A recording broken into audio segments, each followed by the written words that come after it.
a magical time, and I'm a Disney princess, and it was just very magical. At some point. And everyone's gonna get mad at me, and they're gonna be like, no, Rachel. Or they'll be thrilled and be like, thank God Rachel's getting off social media. After months of growing tension, behind-the-scenes whispers, and subtle but shady PR drama, Rachel Zegler has reportedly been banned from several major studio events. And honey, this time, there's no PR team in the world that can spin this into anything pretty. Insiders are spilling that Rachel's name has been mysteriously yanked from top-tier guest lists, early press previews, and even red carpet lineups she was once proudly attached to. And let's be real, these aren't your average parties. We're talking the big leagues, A-list studio events tied to upcoming blockbuster launches, high-stakes awards campaign mixers, and exclusive industry soirees where careers are made. An insider didn't hold back. She's not welcome. Not now, maybe not for a long time. And get this wasn't even meant to be a PR punishment. It allegedly started as a trust issue. Yep, even before the whole Evita disaster truly erupted, studios were already whispering about cutting her loose. But once the unsaid chaos went public, the gloves came off. Her name, now synonymous with drama, and PR agents are apparently advising their clients to avoid being seen with her in public, not just a snub, darling. There's full-on image protection mode. After the mega flop that was Snow White, many folks out there thought that Rachel Zegler's career could be at a stop. what an idiot I've been. Well, folks, we're here to tell you that we have the data, we have the news. It is looking like Rachel Zegler's opportunities in Hollywood are officially on life support. Take some of this upon yourself. You don't have to grovel. You don't have to beg, but you screwed up. And where's Rachel in all of this? Crickets. No bold tweet, no moody Instagram lyric, not even one of her infamous snarky comebacks, just silence.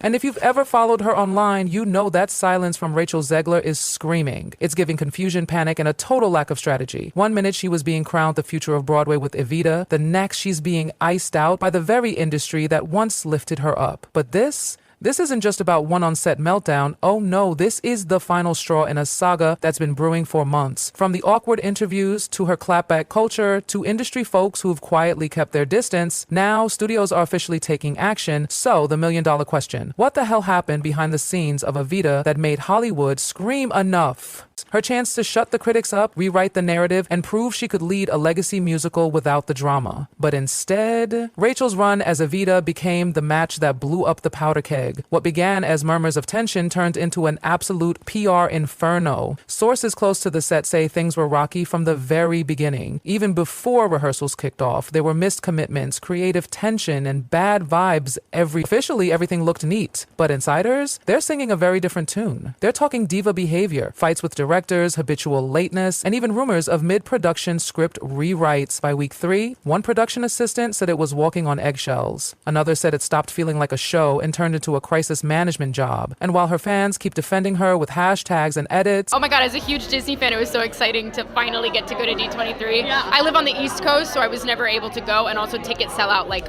in a flash. You were given a golden goose opportunity, and that golden goose is belly up.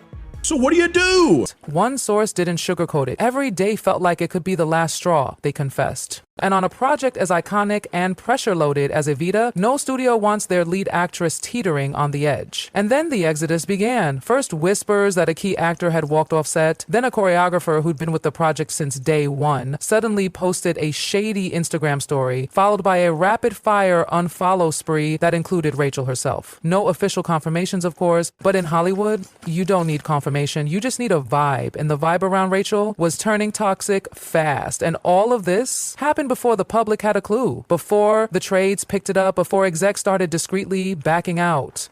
Evita wasn't just a flop, it was radioactive. And now the same studios that once battled for her are scrubbing her name off their guest lists. The conversations behind closed doors, no longer about how to support her, but how to protect themselves. There was no dramatic press statement, no leaked email scandal, just a soft, eerie shift whispered in PR offices, talent agencies, and private Zoom calls. Sources say that once the Evita drama hit the rumor mill, at least 2 major studios immediately started working behind the scenes to drop her from every event. Just like that, her name vanished. Publicists stopped pushing her for panels. She disappeared from early guest lists, even when she was already attached to multiple projects. One executive allegedly warned their team, "We can't risk another headline. She's just too unpredictable right now." That might sound harsh, but in the game of Hollywood, image is the currency. And right now, Rachel's image is burning. No one wants to catch the heat she's bringing. And no, this isn't a blacklist. It's worse. It's that slow, stealthy distancing that kills careers silently. No announcements, no scandals, just disappearance. Exciting to go, and my mom was super jealous because my mom is the reason I'm a Disney fan. I mean,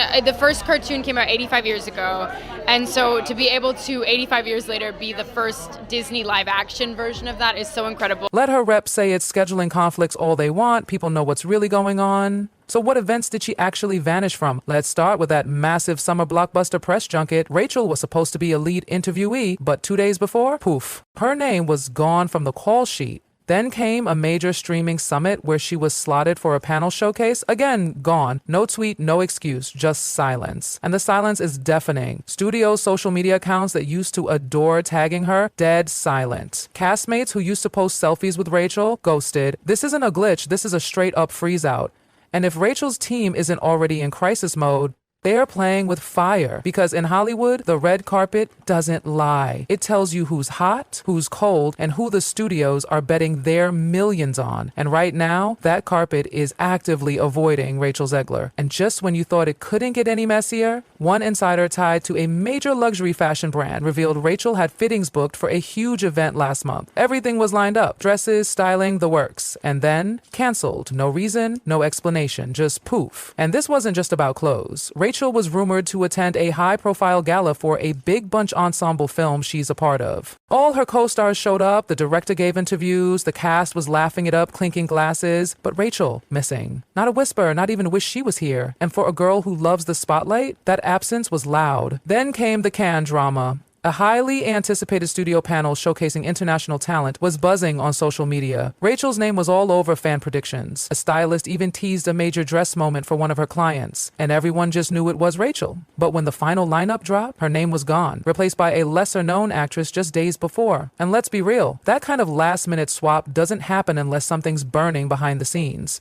This wasn't random. This was surgical. Grew up on Disney films on the VHS tape. I was terrified of the original cartoon when I was a kid. So honestly, it's just like getting to work through the terrifying trauma that I had from watching the original cartoon. The internet is not my biggest fan. It never has been, but especially isn't these days. I've made some stupid choices. Idiot I've been as a young person in this industry who has no filter and no idea what she's. One publicist straight up called her PR napalm, as in if she shows up, it's already a mess. Nobody wants to explain her. Nobody wants to clean up the fallout. And this isn't just an isolated incident. It's a pattern, a deliberate cold retreat. A single studio wants to be the first to cut ties publicly, but they sure as hell don't want to be the last still holding her hand either. That's how Hollywood cancels you, not with a bang, but with a whisper and a ghosting.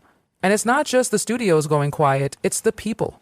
The ones who used to post on set selfies with her, tweet about how electrifying she was, and shout her out in interviews. Now, dead air. No birthday posts, no throwbacks, no so proud of you queen comments, nothing. And when that silence spreads across an industry that's addicted to constant clout-chasing visibility, that's not an oversight, that's a verdict. Even worse, a rumored charity gala she was set to attend, a cause she had publicly supported, quietly went down without her. Not a single mention. Not one wish you were here.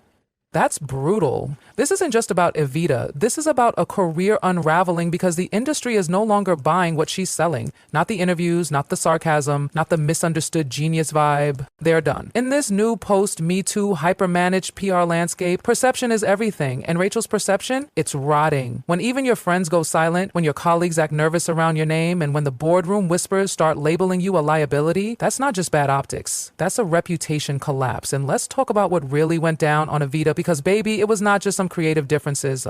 According to insiders, Rachel did just clash. She combusted. Reports say from the very first table read, she was already pushing back, arguing with the director, talking over staging notes, and even challenging vocal coaches in front of the entire cast. And things only escalated. One cast member walked out of rehearsal and never came back, reportedly muttering, "This isn't worth the circus." And guess what? That term stuck. People backstage actually started calling the whole thing the circus. Then came the explosive incident, the one that's only ever been whispered about in DMs and Reddit threads. Rachel reportedly had a screaming match with a veteran Broadway actor so intense it echoed down the hallway. The actor left the building that day and hasn't been seen in promo material since. And yet the producers pushed through because Rachel was the face of the show. They had no choice. She'd already been announced, promoted, marketed, but once the drama started leaking to studio execs, it was game over. She went from headliner to hazard. And now, her team is scrambling. Word on the street is they were shocked by how fast the fallout escalated. Apparently, they thought the Evita mess would stay buried in theater circles, but nope. It spread like wildfire, straight into Hollywood's bloodstream. And now they're playing defense without any kind of plan. They've been pitching her for talk show appearances, women in Hollywood panels, even trying to score unpaid spots at events. But the response from organizers, she's too hot right now. Let that sink in. Too hot as in too toxic. That's the kind of language usually reserved for criminals under investigation, not Broadway starlets with attitude problems.